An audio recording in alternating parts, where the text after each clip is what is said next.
안녕하세요. 안녕하세요. 안목사TV 안목사입니다. 시바사모입니다. 목사님, 옛날에 사극 같은 거 보면 새벽에 여자들이 한복 곱게 차려입고 정한수 떠놓고 열심히 비는 모습 같은 거 나오잖아요. 그렇죠. 그리고 성경에 보면 몰렉신에게 자기 아들을 바치기까지 하는 모습들이 나오고요. 네. 네, 꼭 이렇게 옛날 얘기가 아니더라도 많은 종교들에서 뭔가 기도를 할 때 바라는 것을 이루고자 할 때는 엄청난 정성을 들이는 모습들이 있는 것 같아요. 네. 그런데 우리 기독교에서도 약간 그런 모습들이 저는 느껴지는 게 있어요. 교회에서? 네. 뭐가 있나요? 예를 들어 뭐 아이들이 수능을 앞두고 있을 때나 수능 얼마 안 남았어요. 네, 취업이나 뭔가 원하는 게 있을 때 뭔가 금식 기도를 한다거나 금식 기도. 아니면 작정해서 새벽 예배를 한다거나 이렇게 빡세게 기도를 해야 하나님께서 들어주시는 것 같은 그런 생각을 하는 경우들도 있고요. 심지어 만약에 기도했던 것이 이루어지지 않으면 이게 하나님 뜻이 아니었나라고 생각하는 것보다는 내가 뭔가 부족했나? 더 세게 기도했어야 했나? 이런 생각들이 좀 있는 것 같아요. 맞아요. 교회 안에 기도에 대해서 바른 성경적인 바른 가르침이 좀 없었던 것 같아요. 그래서 이제 수능 얼마 안 남았지만 수능 기도회 그래서 다 같이 학부모들이 교회 안에 모여서 수능 시작할 때 그때 같이 기도를 하고 쉬는 시간에 쉬었다가 같이 뭐 먹다가 혼자 하기 힘드니까 큰 교회들은 이제 부목사님들 돌아가면서 한 교시씩 맡아서 막 이렇게 했던 그런 기억이 있는데 지금도 뭐 다를 바는 없거든요. 그래서 그렇게 기도를 한다고 하나님이 한 문제라도 맞추게 해주실까라는 생각이 있었어요. 그러니까 우리가 열심히 기도하는 건 뭐 중요하죠. 근데 열심히 기도하는 것보다 기도회관에서 성경에서 말하는 바 더 중요한 부분이 많이 있는데 우린 그런 것들을 좀 놓치고 내 방식대로 내가 하고 싶은 대로 그냥 내 생각대로 기도하는 게 아닌가. 성경적인 바른 기도에 관한 가르침이 필요하겠다 싶습니다. 네. 우리가 이렇게 이루어주세요 하고 떼쓰듯 기도하는 걸 좀 세련된 용어로 강청기도라고 하잖아요. 강청기도가 나쁜 건 아닙니다. 세련되게 표현한 게 아니고 강청기에서 기도할 때가 있는 거죠. 네, 그래요. 아이고 부정적이었네. 근데 이런 오해들을 가질 수 있는 말씀이랄까? 그게 누가복음 18절에 나오는 것 같아요. 네, 누가복음 18장에 보면 과부와 재판장 비유가 나오죠. 그래서 그 부분을 가지고 목사님들이 이제 강청해라. 들어줄 때까지 막 기도해라. 인자가 올 때 세상에서 믿음을 보겠느냐 그랬거든요. 저는 그 말 되게 싫어하거든요. 아무리 믿음이 좋다 그래도 믿음 보겠느냐 그랬는데 저는 제 믿음 좀 볼만합니다. 이렇게 손들 사람이 어디 있겠어요. 네. 그러니까 굉장히 위축되게 만들고 내가 그래도 좀 부족하지 더 해야 되지 이런 생각을 하게 하는데 사실 누가복음 18장에 나오는 그 비유의 말씀은 그런 말씀이 아니거든요. 네. 이 말씀을 하나하나 짚어주면서 풀어주셨으면 좋겠어요. 그래요. 오늘 누가복음 18장 1절에서 8절까지 말씀인데요. 과부와 재판장의 비유를 가지고 한번 기도에 대해서 우리는 다 다룰 수는 없어요. 사실 기도에 관한 책들도 많이 있고 한데 다 다룰 수는 없지만 우리가 좀 오해하는 부분을 좀 제가 말씀을 좀 풀어서 설명을 해드리겠습니다. 누가복음 18장 1절에 보면 예수께서 그들에게 항상 기도하고 낙심하지 말아야 할 것을 비유로 말씀하여 그럽니다. 그러니까 비유로 말씀할 때 목적을 정확하게 말해줍니다. 항상 기도하고 낙심하지 말아야 된다라는 것이죠. 근데 우리가 기도할 때 왜 낙심합니까? 내가 기도해도 안 됐을 때, 이루어지지 않았을 것 같을 때. 그죠? 기도는 많이 하는데 빨리 안 들어주니까 기도하다가 포기하고 낙심한다라는 것이죠. 그렇게 하지 말라라는 거예요. 그걸 비유로 말씀해 준다라는 것입니다. 2절에 보면 이르시되 어떤 도시에 하나님을 두려워하지 않고 사람을 무시하는 한 재판장이 있는데 어떤 도시에 하나님을 두려워하지 않아요. 그리고 사람을 저는 여기다 한 글자 더 넣었으면 좋겠는데 개무시하는 한 재판장이 있더라라는 것이죠. 우리나라는 사실 너무너무 많아요. 한 재판장이 아니고 정말 하나님을 두려워하지 않고 사람을 개무시하는 두려울 게 없는 모든 힘과 권력을 다 가진 그런 검찰, 사법부, 언론 이런 기득권 세력들이 너무너무 많은 것이죠. 아무튼 그런 사람이 있다, 재판장. 근데 3절에 보면 다른 등장인물, 그 도시에 한 과부가 있다라는 거죠. 과부. 과부라고 저는 말만 들어도 좀 슬퍼요. 성경에서 제일 불쌍한 사람이 과부지 않습니까? 과부, 고아, 객. 이게 제일 불쌍한 사람들. 우리나라도 뭐 과부 많겠죠. 근데 과부라 하지 않고 돌싱이라 하죠, 돌싱. 네. 뭐 이혼하거나 사별했을 때에. 그렇게 불쌍하진 않습니다. 왜냐면 돈이 많으면 살고 또 재혼하면 되니까. 근데 그 당시 성경의 시대 때에는 과부, 고아, 객은요, 불쌍한 정도가 아니고 이들은 다른 사람들의 어떤 도움이 없으면, 사회적인 안전망이 없으면 살아갈 수 없는, 생존을 할 수 없는 사람들이 진짜 과부거든요. 그러니까 이 과부가 자주 그에게 가서 내 원수에 대한 나의 원한을 풀어줘서라고 이제 말을 한 거죠. 근데 이 재판장이 들어주겠습니까? 안 들어주죠. 예, 뇌물을 갖다 줘야 들어주는 것이고, 뭔가 들어줬을 때 자기한테 뭐 이득이 없잖아요. 그러니까 4절에 보니까 그가 얼마 동안 듣지 아니하다가 안 들은 것이죠. 얼마 동안 계속 안 들었어요. 근데 후에 속으로 생각하되 내가 하나님을 두려워하지 않고 사람을 무시하나. 자기도 아는 거예요. 자기가 어떤 사람인지 무시하나. 5절에 그 과부가 나를 번거롭게 하니. 귀찮겠다라는 거예요. 얼마나 시시때때로 오는 거예요. 귀찮을 정도로. 사실 문전박대하고 안 들어주고 다 했는데도 불구하고 참 이 과부도 딱해. 왜냐면 자기의 억울함을 말할 데도 없는 거예요. 호소할 사람이 저 불의한 재판장 밖에 없는 거예요. 그것도 참 안타까운. 그럼 어떻게 해요? 아무튼 계속 그렇게 말을 하는. 근데 번거로운 거죠. 번거롭게 하니 내가 그 원한을 풀어주리라. 좋은 의도에서 풀어주는 게 아닙니다. 귀찮아서. 그렇지 않으면 늘 와서 나를 괴롭게 하리라 라고 말했다는 거예요. 여기까지 보면 과부처럼 정말 하나님께서 귀찮을 정도로 우리가 계속 강청기도를 하면 하나님께서 들어주지 않겠느냐, 이런 의미로 해석할 수 있을 것 같아요. 그렇죠. 우리가 그렇게 보죠. 근데 이 본문은 그런 말씀이 아닌 거예요. 정반대의 말씀. 왜냐하면 6절의 말씀에 보면 주께서 또 이르시되 불의한 재판장이 말한 것을 들으라 그랬어요.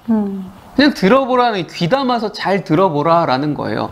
불의한 재판장이 들어준 이유가 뭐예요? 들어주고 싶어서가 아니고 귀찮아서, 괴로워서, 귀찮아서 들어준 거예요. 나쁜 마음이지만 들어준 거예요. 근데 7절에 보면 하물며 하나님께서, 우리 하나님은 그 불의한 재판장이 아닌 거예요. 불의한 재판장도 귀찮아서 줄여줬는데 우리 하나님이 기도를 들어주는 방식, 들어주고자 하는 마음은 귀찮아서가 아니에요. 괴로워서가 아니에요. 근데 우리 하나님, 좋으신 하나님이 하물며 하나님께서 그 밤낮 부르짖는 택하신 자들의 원한을 풀어주지 아니하시겠느냐, 그들에게 오래 참으시겠느냐라고 묻는 것이죠. 그러니까 우리 하나님은 이 불의한 재판장처럼 모른 채 하면서 오래 내버려두는, 모른 채 하는, 그러다가 억지로 들어주는 하나님이겠느냐라는 것이죠. 아니다라는 거예요. 아니다. 그러니까 지금 예수님이 이 말씀을 하실 때에, 이 비유로 말씀하실 때에 우리가 오해하면 안 되는 건, 우리 하나님을 불의한 재판장으로 보고, 불의한 재판장에게는 어쩔 수 없어요. 그냥 계속 귀찮게 끈질기게 열심히 들어줄 때까지 간청을 해야 되는 거예요. 강청을 하든 뭐 기도를 하든 들어줄 때까지. 그러면 어쩌면 들어줄 수 있어요. 근데 우리 하나님 어때요? 그렇게 기도하라는 겁니까? 결과가? 아닌 거예요. 우리 하나님은 그렇게 들어주는 분이 아니라니까요. 오래 참는 분이 아니에요. 속히. 그래서 8절에 보면 내가 너희에게 이르노니 속히 그 원한을 풀어주시리라. 우리 하나님은 오래 참는 분, 버티기는 분, 내버려두는 분이 아니고 속히 들어주는 분. 근데 어떻게 속히 들어줘요? 우리가 열심히 끈질기게 아주 강청으로 기도해야 속히 들어주는 분이 아니고, 하나님의 선하신 그 하나님이, 하나님의 성품과 긍휼하심과 자비하심이 많기 때문에, 또 아버지 되시고 우린 자녀 되지 않습니까? 그 자녀를 향한 긍휼한 마음으로 들어주시는 것이지 우리가 열심히 기도한다고 들어주는 건 아니잖아요. 네. 그래서 인자가 올 때에 세상에서 믿음을 보겠느냐 이렇게 말했을 때 그 믿음은 이 과부처럼 들어줄 때까지 끈질기게 강청하는 기도를 해라, 더 열심히 들어줄 때까지 더 열심히 해라가 아니고, 그 믿음을 보는 게 아니고, 기도에 우리가 하는 기도의 어떤 자세나 열심, 이게 아니고 우리가 기도할 때 그 기도를 들으시는 분, 그 대상에 대한 바른 이해를 가지고 그분의 성품을 의지하여서 기도하는 그 마음, 그 믿음을 결국 보겠느냐라는 전혀 다른 말씀인 것이죠. 네, 결국은 지난주에 우리가 말했던 믿음과 일맥상통하는 것 같아요. 우리가 하나님에 대해서 바르게 알아야 하나님과의 바른 관계를 가지고 기도도 할 수 있을 것 같은데요. 그러면 목사님께서 생각하시는 바른 기도란 무엇일까요? 뭐 기도에 대해서 여러 가지 할 게 많죠. 말할 게 많은데, 아무튼 가장 중요한 기도에 대한 전제는 무엇입니까? 기도는 뭔가 내가 필요한 거, 원하는 것을 구하고 잘 받아내는 거, 이걸 이제 기도로 알고 있는 것이죠. 그래서 하나님과 이렇게 거래하듯이 하나님이 잘 들어주도록 내가 서원을 하는 거죠. 뭘 거는 거예요. 하나님 이렇게 해주면 내가 뭐 해주시겠다고 거래하는 거죠.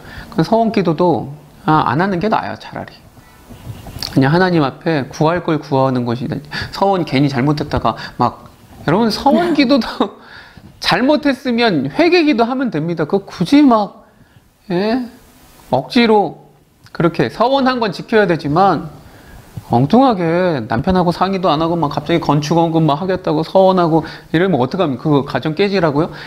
그냥 회개기도 하세요. 회개기도. 서원하지 마시고. 그러니까 뭘 걸지 마세요. 기도는 그런 게 아니에요. 효과적으로 얻어내려고 새벽 예배 막 나가겠습니다. 수능 막 그때까지. 수능 딱 끝나면은 그러면 기도하러 안 나가거든요. 새벽 예배 인원이 확 줄죠. 확 줄어요. 아니 그러니까 기도를 왜 그런 식으로, 그러니까 뭔가 구해서 얻어내는 게 기도다?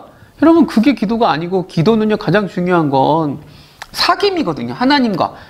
우리 하늘 아버지 아닙니까? 아버지잖아요. 예수님도 우리에게 아버지라고 했잖아요. 그러니까 우리 아버지께 대화하는 거예요. 관계가 중요한 거예요. 기도는 대화인 것이죠. 관계인 것이고. 내가 힘든 일이 있어요. 그럼 아버지한테 다 말하는 거예요. 이런저런 일 때문에 힘들다. 기쁜 일이 있어요. 그럼 미리 종알종알 말하는 거예요. 저도 우리 애들이 있지만 사춘기가 아직 안 와서 다행인데, 사춘기가 되면 문 꽝 닫고 들어가거든요. 그죠? 대화 안 하고. 그리고 뭐 필요한 거 있을 때 아빠 돈 달라고 하고. 그래도 사랑으로 주긴 줘요. 근데 나는 뭔가 대화를 나누고 교제를 하고 싶은데, 아버지가 아들과의. 근데 아들이 맨날 뭐 필요할 때 와서 달라고 하는데 맨날 땡깡 쓰듯이 이거 주세요. 그리고 막 뒤집어서 장난감 사달라고. 아니 그렇게 안 해도 난 사랑해서 줄 건데. 심지어 금식도 해. 줄 때까지. 네, 금식 막 밥도 안 먹고 막 떼쓰고 막. 물론 주긴 준다고요. 그렇게 하면. 근데 그렇게 떼쓴다고 해도 칼 달라고 하면 저는 안 줘요. 그러니까 하나님의 뜻대로 주세요. 그 태도, 매번 이렇게 떼쓰는 거. 강청기도도 중요해. 제가 2002년도에인가 아마 강준민 목사님이 강청기도의 능력이라고 이제 되게 얇은 책이 있어요. 되게 은혜스럽게 저 읽었습니다. 근데 저는 개인적으로 강청기도를 그렇게 좋아하지 않아요. 강청기도 할 때가 있지만 어떻게 매번 아버지 하나님과 대화하고 기도할 때 맨날 그냥 막 떼쓰고 하다가 알았어 해줄게 그러면 막 또 가고. 이게 뭡니까? 너무 속상한 것이죠. 나는 좀 대화를 나누고 싶은데. 그래서 저는 김영복 목사님의 사귐의 기도가, 기도 여러 종류의 책이 많이 있지만 저는 그게 필독서라고 생각해요. 사귐의 기도 꼭 한번 읽어보시고, 아무튼 기도는 떼썼든 뭐 어떻게 하든 효과적으로 뭔가 구하고 잘 받아내는 거, 이게 기도의 목적이 아니고, 기도는 하나님과의 친밀한 관계를 위한 대화고 사귐이다라는 것이죠. 그래서 좀 하나님에 대해서 알고 기도를 해야 되는데, 이 본문 자체도 아예 우리 하나님 무슨 불의한 재판장이에요? 그러니까 불의한 재판장한테 기도하듯이 떼쓰듯이 이 세상에서 믿음을 보겠느냐, 그러니까 그렇게 기도를 더 많이 들어줄 때까지 해라 라고 말하는 것은 우리 하나님에 대한, 자비로우신 하나님에 대한 모독이죠. 내가 하나님을 너무 짜증날 것 같아요. 나를 아예 불의한 재판장으로 여기고 하는 것이니까. 내가 너에게 필요한 건 이미 다 줘요. 알아서 줘요. 그러니까 우리가 기도할 때 안 들어준다고 낭망할 것도 없어요. 우리 하나님의 뜻대로 구하고, 예, 내 뜻이 아니고 하나님의 뜻대로 구하고, 우리의 내용이 좀, 기도의 내용이 바뀌고 좀 이런 과정이 있어야 되는데, 무조건 이런 거 하나님의 뜻하고는 상관없이 내가 원하는 것, 내가 원하는 방식대로, 내가 원하는 때에 달라고 열심으로, 지극정성으로 막 이렇게 비는 것, 이건 다른 종교에서 하는 기도지, 우리 성경적인 기도, 하나님께 하는 기도 아닌 것이죠. 그렇게 네. 생각합니다. 목사님 말씀을 들으니까 처음에 목사님께서 하셨던 질문이 다시 생각나요. 우리가 기도하다가 낙심하는 이유는 기도를 하나님과의 관계로 바라보는 것이 아니라 하나님께 무엇을 얻어내기 위한 수단으로 바라보기 때문에 그게 이루어지지 않았을 때 낙심하는 것 같아요. 만약에 올바른 개념으로 하나님과의 관계, 사귐을 위해서 기도를 했다면 절대 낙심할 일이 없을 텐데 말이죠. 그래요. 하나님이 선하신 뜻대로 여러분에게 허락하실 겁니다. 그래서 오늘은 좀 제가 살짝 흥분. 저는 하나님에 대해서 오해하게 만드는 게 너무 싫거든요. 우리 하나님 그런 하나님 아닌데 왜 불의한 재판장으로 만들고 있습니까? 우리 하나님 선하시고 좋으신 분이십니다. 아들까지 주셨는데 뭐 아까워서 안 주시겠어요. 근데 하나님의 뜻대로 주시는 것이니까 하나님의 뜻이 무엇인지 잘 분별하고, 예, 하나님의 나라와 그의 의를 위하여서 먼저 구하는 그런 좀 수준 높은 성도들이 되면 좋겠다, 이런 생각입니다. 네, 오늘부터는 기도할 때도 올바른 기도의 자세를 가지고 기도해야겠다는 생각이 들어요, 목사님. 그래요. 강청 기도가 나쁜 건 아닙니다. 그러나 하나님이 어떤 분인지 알고 그의 성품에 의지하여서 기도하는 것이 더 중요하겠습니다. 오늘도 기도함으로 이 세상 잘 살아가는, 끝까지 버텨내는 우리 모두 되기를 소망합니다. 아멘. 마치겠습니다. 안녕. 여러분 안녕. 안녕.